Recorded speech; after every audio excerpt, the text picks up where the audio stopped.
Some have heard stories of a forbidden library, a library holding forbidden knowledge and power,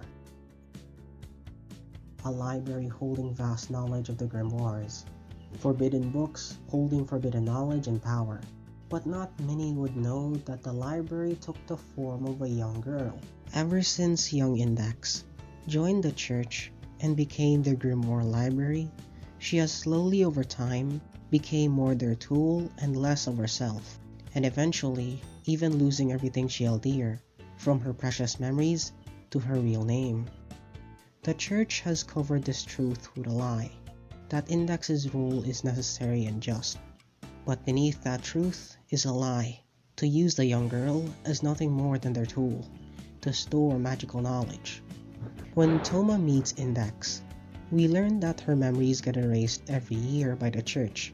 When her memories get erased, everything that happened in that year and the years prior gets erased, and she begins again in the next with no memories of the previous year. What's left are the knowledge of the grimoires, powerful books holding great power and knowledge for the reader. Her role as the grimoire library and her maturity as a young girl. Each year, she meets new friends and people, makes memories with them, and grows as a person. But the church sees these as a threat to the power they hold. She may see the truth of her role and may even rebel against the church, erasing her memories, or just a way to stop the upcoming threat of her growth. As someone who sides with her may become a god. Making her a child each year would make her easier to control and manipulate, to do as they please as the Grimoire Library, even at the cost of her life prior, and even to the people she connected with, from Ariel a Scizard, who was made to do horrors inside Academy City to achieve his goal to save the young girl, and Style and Kanzaki, who left the young girl after constant loss of their friends' memories, leaving Index alone for a year inside Japan until entering Academy City and meeting Kamijo Toma, who when meeting Index, described her as someone like a child. When she finally found Toma, she had been left alone by Style and Kanzaki, who was hurt by her memory loss. She had been on the run from them and the church. She had met Kamijo when it was only days before the memory wipe. She acted as if it didn't matter. But we can see a change. After meeting Toma, Index gets more attached and acts more in a childlike manner and a lot more happier.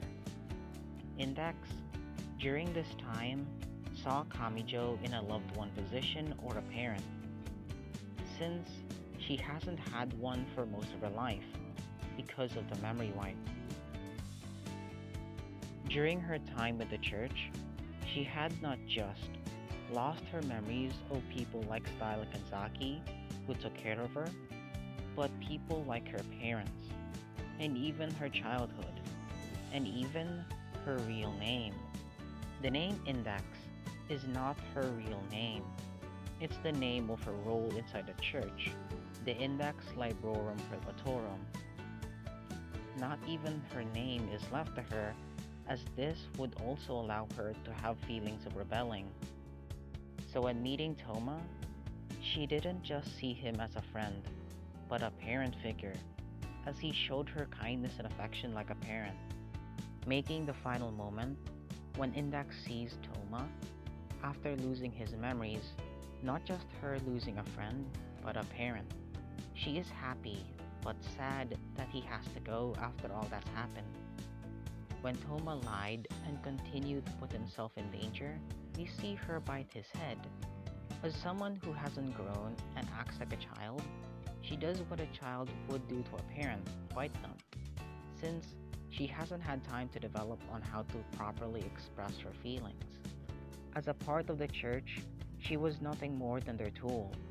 But when she stayed with Toma and grown as a person, she wasn't just given a second chance of happiness, but a chance to properly grow and mature as a person, something that she was denied of for most of her life.